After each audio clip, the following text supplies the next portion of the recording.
we're gonna have to have probably our #1 guy on the door, but what I need to see is.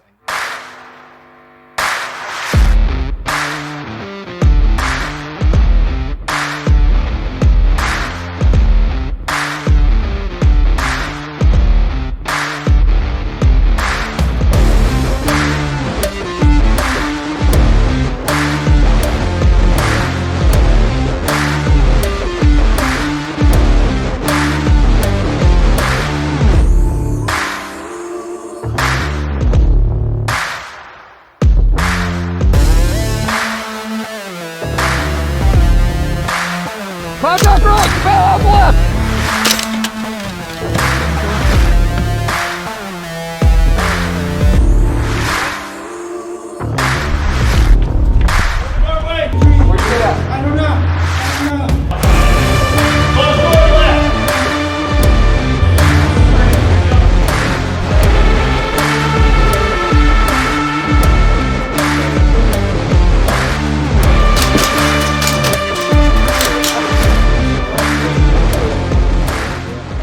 Behind the scenes, it ain't easy. It ain't easy. It looks cool on Instagram. It's a lot of fucking work.